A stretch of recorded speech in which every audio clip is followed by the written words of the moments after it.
लोकतंत्र के महापर्व के लिए पहले चरण के लिए मतदान होगा 19 अप्रैल को। तो वहीं मतदान दलों को रवाना करने की तैयारियां की जा रही है। तैयारियों को अंतिम रूप दिया जा रहा है। जयपुर में मुख्य चुनाव अधिकारी प्रवीण गुप्ता पहुंचे हैं भवानी निकेतन, जहां से जयपुर ग्रामीण के लिए पोलिंग पार्टियों को रवाना किया जाएगा। आइए आपको सीधे लिए चलते हैं भवानी निकेतन, जहां पर प्रवीण गुप्ता जायजा ले रहे हैं तैयारियों का। तस्वीरों में आप देख सकते हैं, सीधी तस्वीरें आपके सामने टीवी स्क्रीन पर। प्रवीण गुप्ता पहुंचे हैं और हमारे साथ दुर्गेश भटनागर जुड़ चुके हैं। दुर्गेश, प्रवीण गुप्ता जी यहां पर पहुंचे हैं, जायजा इन्होंने लिया है, बातचीत करने का प्रयास करें। प्रदेश में पहले चरण का मतदान होगा, 12 सीटों पर मतदान को लेकर क्या तैयारियां निर्वाचन विभाग की?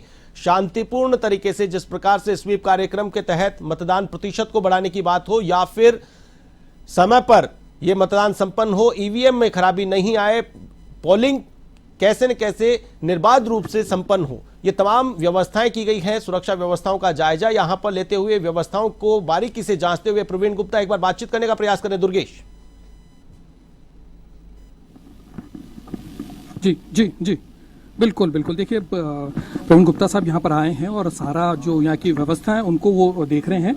अब जो है वो जो गाड़ियाँ जाएंगी पोलिंग पार्टीज को लेकर, उनकी व्यवस्थाओं का जायजा लेने के लिए वो जो है गाड़ियों की जो पार्किंग है वहाँ की तरफ वो जा रहे हैं।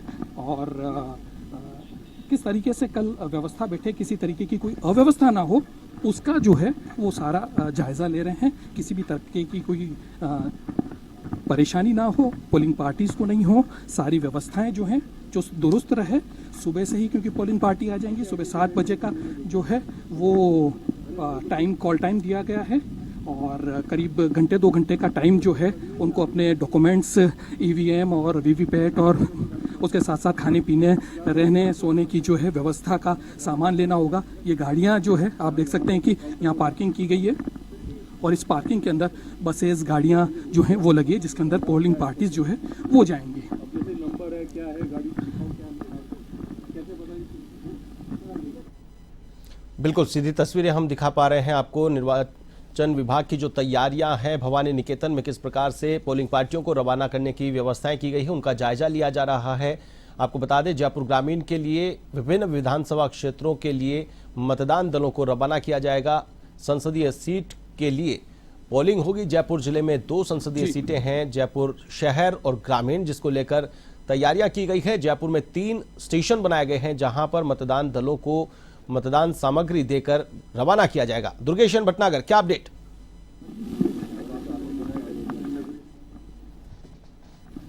जी बिल्कुल, देखिए लगातार वो यहाँ की एक एक चीज को जो है वो माइन्यूटली देख रहे हैं, क्योंकि वो कह रहे हैं कि अगर उनको अगर देखने में, समझने में अगर परेशानी है तो आम पोलिंग पार्टी में जाने वाले लोगों को भी परेशानी हो सकती है। तो किसी तरीके की जो है वो परेशानी ना हो। जो यहाँ पर ऑफिसर इंचार्ज हैं उनसे जो है वो पूरा जायजा ले रहे हैं, पूरी चीज़ों को समझने की कोशिश कर रहे हैं और किसी भी तरीके की कोई तकलीफ ना हो किसी को भी, पोलिंग पार्टी को, उसको लेकर जो है वो सारी चीज़ों को समझ रहे हैं। और क्योंकि कल सुबह से ही पोलिंग पार्टीज जो हैं वो रवाना हो जाएंगी, चुनाव प्रचार जो है थम चुका है।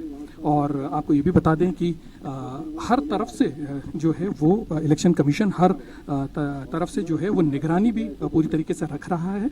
और लगातार अभी जो मुख्य इलेक्शन कमिश्नर हैं वो खुद जो है भी आसपास के एरियाज में जो हैं, क्षेत्र में जो हैं वो जाके आए हैं, वहाँ किस तरीके की व्यवस्थाएं हैं उन सब का जायजा जो है वो ले रहे हैं। और अभी कुछ देर पहले ही वो भवानी निकेतन स्कूल पहुंचे हैं, जहाँ पर ये सारी व्यवस्थाएं की गई है। जयपुर रूरल और जयपुर सिटी जो है, उन दोनों की जो है लोकसभा की जो पोलिंग पार्टीज हैं वो यहाँ से रवाना होंगी और 7 बजे का कॉल टाइम है। और उसके बाद करीब 2-3 घंटे के प्रोसेस के बाद यहाँ से पार्टियां जो हैं वो रवाना होंगी। आशीष।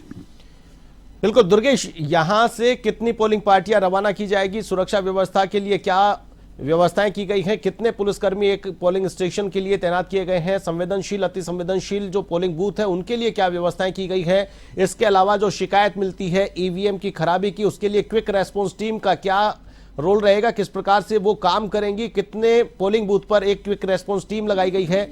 ये तमाम जो जानकारियां हैं इनके बारे में क्या अपडेट? ईच को माइन्यूटली जो है वो रीड कर रहे हैं। कुछ पोस्टर्स जो हैं उनको लेकर भी, क्योंकि हवा चली उसकी वजह से जो है चीज़ें कई डिस्टर्ब हुई हैं। कोई कोताही नहीं बरतने की हिदायत है उनकी और किस तरीके से कर सकते हैं उसकी जो है वो डायरेक्शन दे रहे हैं।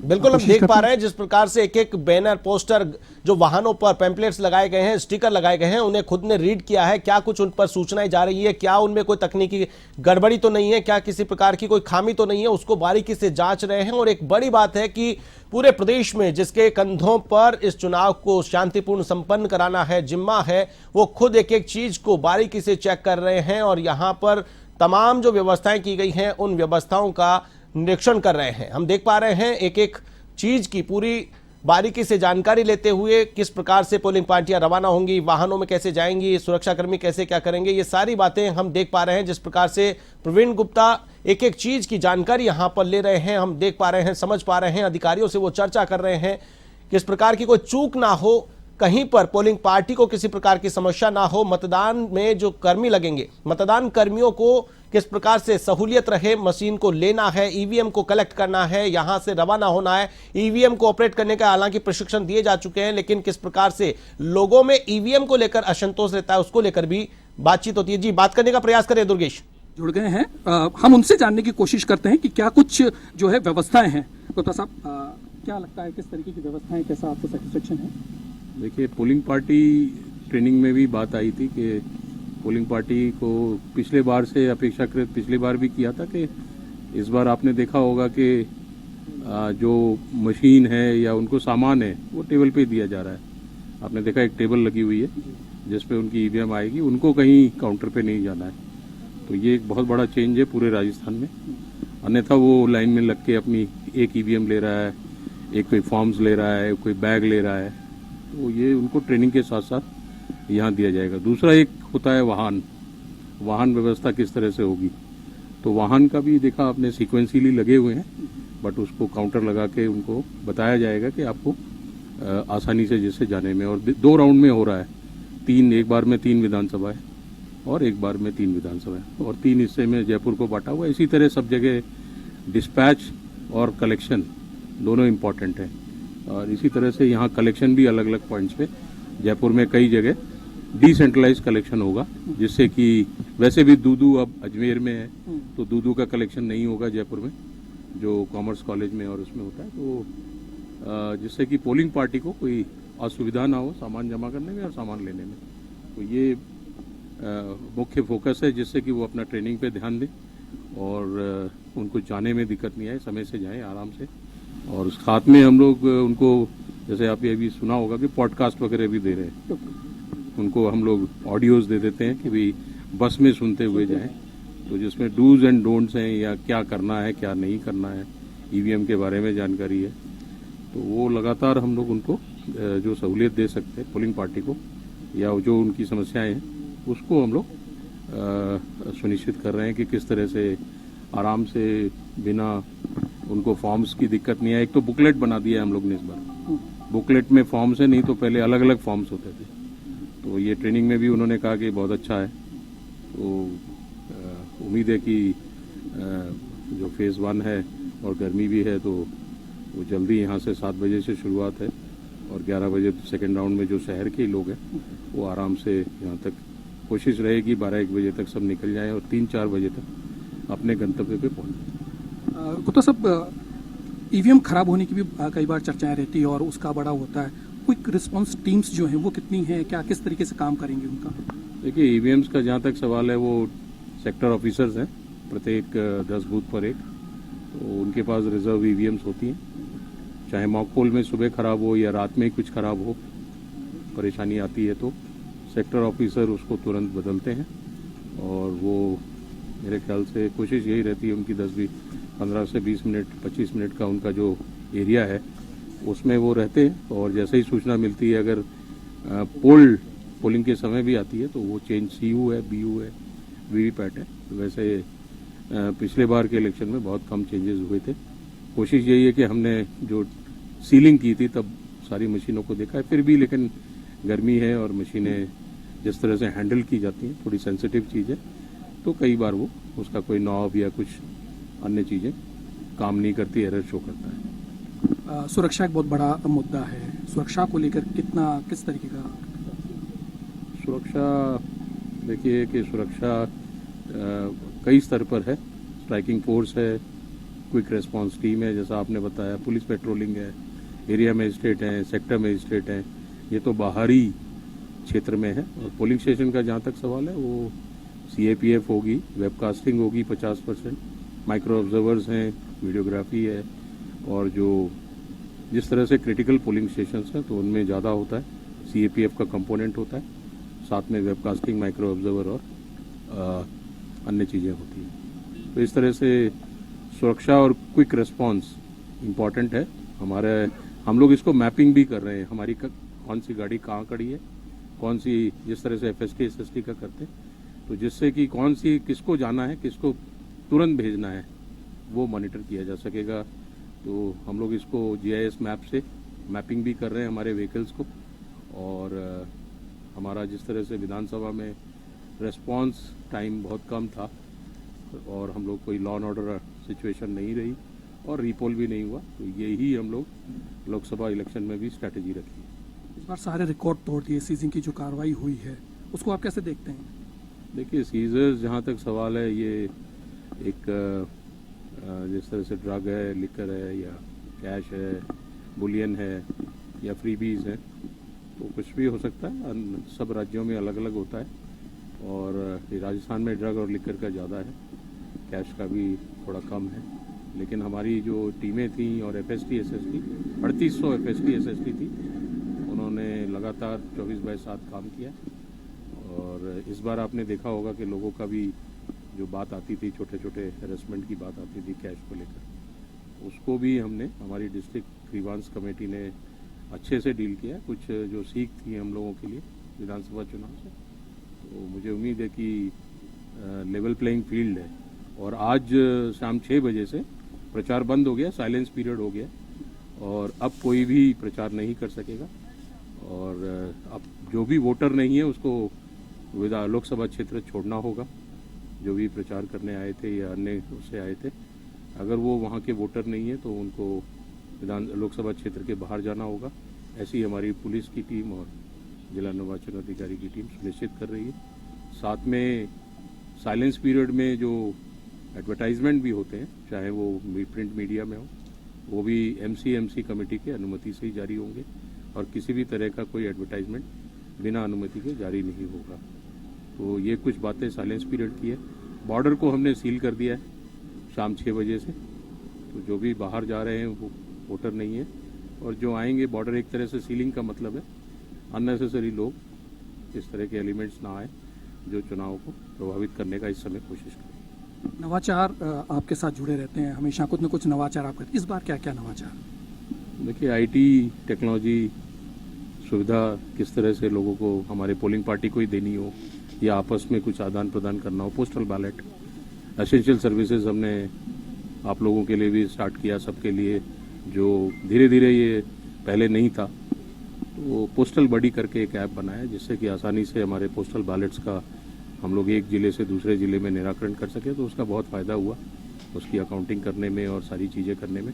इसी तरह हम लोग क्यू का जो लोगों को जानकारी देना बहुत ज़रूरी है, कितने लोग क्यू में हैं। तो हमारे BLOs भी व्हाट्सएप ग्रुप बनाए हुए हैं उन्होंने अपने वोटर्स के साथ, वो आधे घंटे में सभी को बताते रहेंगे कि क्यू में कितने लोग खड़े। और एक जैसे जयपुर में, जोधपुर में, बीकानेर में, कोटा में, अजमेर में, उदयपुर में, हमारे अर्बन एरियाज़ के लिए भी और कुछ रूरल एरियाज़ के लिए हम लोगों ने एक URL भी दिए हुए हैं, एडवर्टाइज भी कर रहे हैं उसको, कि आमजन अपना क्यू देख सकता है, कितने क्यू में लोग हैं। अर्ली वोटिंग के लिए 7 से 10 हम लोगों ने कई नवाचार किए हैं, जैसे कि आप सेल्फी पॉइंट्स हैं, सर्टिफिकेट्स दे रहे हैं हम प्रत्येक पहले मतदाता को, आने वाले जो फर्स्ट टाइम वोटर है 18 से 24, उनको हम लोग मेरी तरफ से भी सर्टिफिकेट दे रहे हैं, जिला कलेक्टर भी दे रहे हैं, साथ में सर्टिफिकेट्स भी जारी कर रहे हैं। बल्क मैसेजिंग हम लोग सारे हमारे सर्विस प्रोवाइडर जो भी हैं, रिलायंस, वोडाफोन, एयरटेल, BSNL, उनके मार्फत हम लोग सभी वोटर्स को बल्क मैसेजेस भेज रहे हैं। रिंगटोन भी हम लोग, जिस तरह से कोविड में आती थी, तो सारा प्रयास है कि वोटर को बताने का कि आप आएँ, और जो गर्मी को देखते हुए मेडिकल किट, पानी की व्यवस्था, बैठने की व्यवस्था, और हमारे वॉलंटियर्स, हमारे दिव्यांगजन और सीनियर सिटीजन्स के लिए फ्री ट्रांसपोर्टेशन, आना जाना, तो ये सब कुछ व्यवस्थाएं हैं। मुझे उम्मीद है कि मिशन 75 जो सक्सेसफुल हुआ था विधानसभा में, लोकसभा थोड़ा चैलेंजिंग है गर्मी को देखते हुए भी, लेकिन जिस तरह से हमारी टीम लोगों तक पहुंच रही है, और वोटर पर्ची का इस बार जो अभियान जो पिछली बार नहीं किया था हमने, 7 तारीख को और 14 तारीख को, 21 तारीख को फेज 2 का भी होगा, तो वो वोटर पर्ची इस तरह से बांटी गई है कि प्रत्येक घर में मिली है, लोगों में उत्सुकता है। तो मुझे उम्मीद है कि लोग, मैं आपके मार्फत कहना चाहूँगा कि वोटर पर्ची और एक कोई भी डॉक्यूमेंट, ये एक भ्रांति रहती है कि वोटर आईडी कार्ड नहीं है तो वोट नहीं पड़ेगा, ये गलत है। कोई भी 12 डॉक्यूमेंट हैं, आधार कार्ड है, बैंक की पासबुक है, या पोस्ट ऑफिस की, या ड्राइविंग लाइसेंस है, या कुछ भी हो सकता है फोटो यू, तो वो लेकर आएँ। और अपील करूँगा पूरे परिवार को साथ में लेकर आए, और ऐसा ना माने कि मेरे एक वोट से क्या फ़र्क पड़ता है। फ़र्क जरूर पड़ता है, लोकतंत्र में सभी की भागीदारी जरूरी है। तो मैं अपील करूंगा कि आप जल्दी आएं और अपना वोट डाल के, पहले वोट बाद में अन्य काम।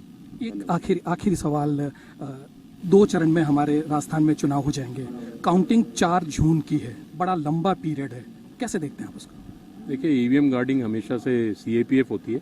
हमें 10 कंपनीज मिली हुई हैं जो ईवीएम को गार्ड करेंगी, जो यहीं रह जाएंगी, और वो 4 जून तक रहेंगी। एक प्लाटून सभी 25 लोकसभा क्षेत्रों में एक प्लाटून मिलेगी। नागौर और गंगानगर, करौली, कुछ में 2 अलग अलग क्षेत्र हैं, तो उनको 2 प्लाटून दी गई। इस तरह से 30 प्लाटून काम करेंगी, जो 10 कंपनी होती है। तो ये CAPF की कंपनियां गार्ड करती हैं। बाहर आउटर कॉर्डन पुलिस का होता है, CCTV कैमरे में मशीन रहेंगी CAPF की गार्डिंग में।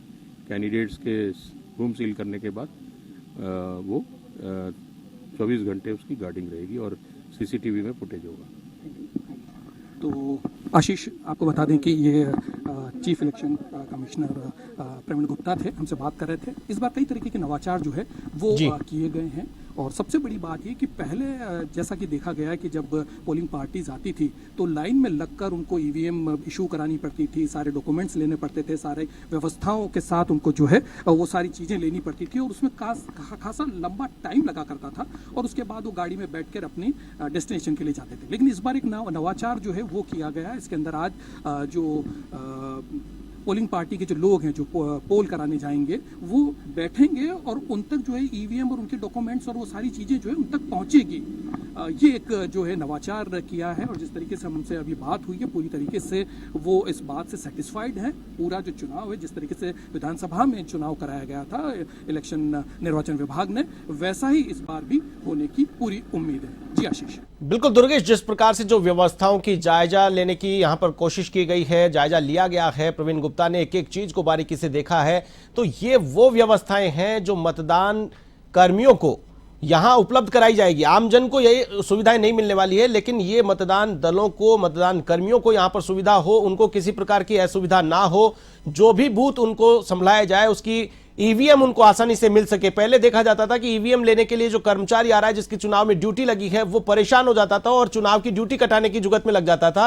इस बार स्मूथ करने का प्रयास किया गया है कि यहां पर मतदान की ड्यूटी में जो कर्मचारी लग रहा है उसे लंबी लंबी कतारों में ना लगना पड़े, गर्मी में, धूप में, रोशनी में, यहां पर तपिश में उसको परेशान ना होना पड़े। इस वजह से यहां एक एक व्यवस्था को बारीकी से देखा गया है। वाहनों का इंतजार करना पड़ता था, तो ऐसे में वाहनों को पहले से तैयार कर दिया गया है कि वहां पर लगा करके कौन से बूथ पर कौन सी गाड़ी जाने वाली है।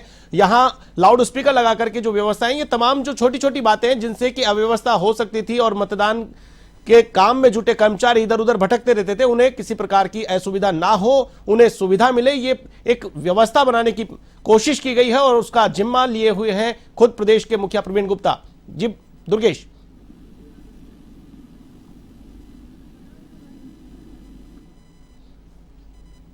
जो है वो चाक चौबंद, उन्होंने एक एक माइन्यूटली जो है वो चीज़ों को समझा है। उन्होंने कहा कि अगर एक बैनर भी अगर कहीं से हिल रहा है तो वो क्यों हिल रहा है? क्योंकि जो समझने में उनको दिक्कत आ रही है, वो समझने की दिक्कत किसी भी पोलिंग पार्टी में जो जिसकी इलेक्शन में ड्यूटी लगी हुई है, उसको मतदान कर्मी को ये चीजें दिक्कत नहीं आए, उसका एक एक माइन्यूटली जो है उन्होंने जायजा लिया है। उन्होंने इवन जो है गाड़ी की जो पार्किंग की गई है वहां तक भी गए कि वो आदमी पहचाने का कैसे, मतदान कर्मी जो है वो गाड़ी को कहाँ गाड़ी खड़ी है, कैसे उस तक पहुंचना है, उसकी जो कौन सी कंपनी की जो सिक्योरिटी के लिए जो पुलिस और जो सुरक्षा कर्मी है वो कैसे उन तक पहुंचेंगे, इन सारी चीजों की उन्होंने माइन्यूटली जो है वो देखा है। उन्होंने ईवीएम किस तरीके से रखी हुई है, उनको किस तरीके से पहुंचाया जाएगा, किस तरीके की व्यवस्था, उन सब का जायजा लिया है। देखिए गर्मी का समय है और सुबह 7 बजे से जो है कॉल टाइम दिया गया, 7 से 11 बजे तक जो है वो कोशिश की जाएगी कि जो मतदान कर्मी है उनको जो है वो रवाना किया जा सके। जी बिल्कुल दुर्गेश, यहां पर समझना चाहेंगे कि जो व्यवस्थाएं की गई हैं, कल सुबह यहां से पोलिंग पार्टियों को रवाना किया जाएगा, उन पोलिंग पार्टियों का पहुंचने का क्या सिलसिला रहेगा, कब कैसे वो यहां पर पहुंचेंगे,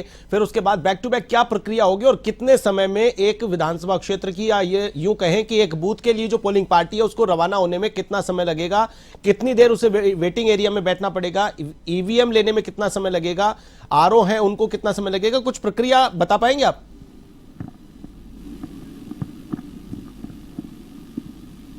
जी बिल्कुल, देखिए जैसे ही यहाँ पर मतदान कर्मी आएंगे, क्योंकि 7 बजे का उनको कॉल टाइम दिया गया है, उनकी टीमें बनी हुई है, उनको उन टीमों के तहत जो है वो उनका स्थान भी जो है वो निर्धारित कर दिया गया है शेड के अंदर, क्योंकि गर्मी का समय है, पानी की व्यवस्था की गई है, खाने पीने की जो व्यवस्था है वो होनी चाहिए, वो सारी सब कुछ है। शेड लगा दिया गया है, बैठने के लिए कुर्सियां लगा दी गई और कुर्सियों के ऊपर पर्चियां चिपकाई गई है कि कौन सी वो अपनी जो भी उनको नंबरिंग की गई है मतदान दल को, वो अपनी कुर्सियां दिखेगा, उस कुर्सी पे आके वो बैठ जाएंगे और उसके बाद जो है जो दूसरे जो यहाँ की जो व्यवस्था संभाल रहे ऑफिसर्स हैं, जो कर्मचारी हैं, वो उन तक ईवीएम और उनके जितने भी डॉक्यूमेंट्स हैं वो उन तक पहुंचाएंगे और वहां से लेने के बाद उनको जो है सारी व्यवस्था जब पूरी हो जाएगी, ओके हो जाएगी, साइन होने के बाद यहाँ से जो है वो अपने वाहन जो भी उनको निर्धारित किया गया उसकी जो लोकेशन है वो दिखा दी जाएगी और उसके बाद वो अपने वाहन में सवार होकर चले जाएंगे।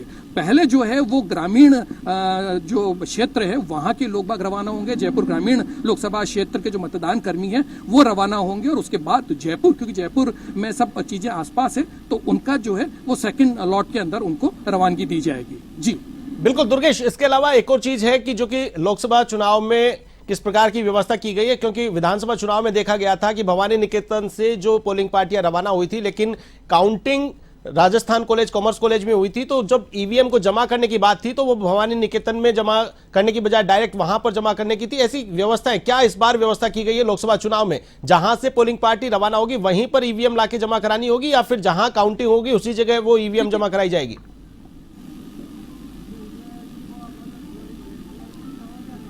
नहीं, बिल्कुल, वो जहाँ काउंटिंग है वहां पर भी जो है व्यवस्था जो है इसी तरीके की गई है। नवाचार जो है वहां पर उसके लिए भी किए गए हैं और वहां पर भी किसी तरीके का जो उनको समय नहीं लगे, जैसे ही वो काउंटिंग खत्म करा के मतदान कर्मी जब अपनी ईवीएम को लेकर जो सील करने के बाद ईवीएम को लेकर जब आएंगे तो उनको सीधे जहां पर काउंटिंग के जो राजस्थान कॉलेज और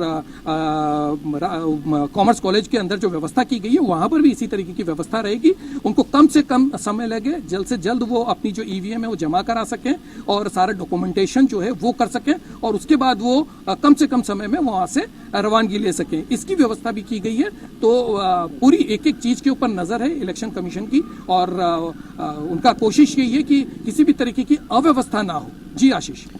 बिल्कुल दुर्गेश, यहां पर जिस प्रकार से एक सवाल आपने मुख्य निर्वाचन अधिकारी प्रवीण गुप्ता से भी किया था, काफी अच्छा सवाल था कि 4 जून को काउंटिंग होगी और पहले और दूसरे चरण में राजस्थान में मतदान हो चुका होगा, तो इतने लंबे समय तक ईवीएम की सुरक्षा करना एक चैलेंजिंग सब्जेक्ट है। हालांकि उन्होंने जवाब भी दिया था कि सुरक्षा के कड़े इंतजाम किए गए, लेकिन पोलिंग पार्टियों पर या फिर यूं कहें कि ईवीएम पर और निर्वाचन आयोग पर यह सवाल जरूर खड़ा होता है कि इतने दिनों में कहीं छेड़छाड़ तो नहीं हो गई है। हालांकि वेबकास्टिंग की सुविधा रखी गई है, सीसीटीवी कैमरों की निगरानी में वो ईवीएम रखी जाएगी, लेकिन ये भी एक संतुष्ट उनको करना। हालांकि एक मीडिया इंटरव्यू में हमने सुना था प्रवीण गुप्ता ने यहां तक कह दिया था कि किसी को अगर शक है तो वो आकर के सो सकता है। दुर्गेश जी जी बिल्कुल, व्यवस्था पूरी चाक चौबंद रहने वाली है।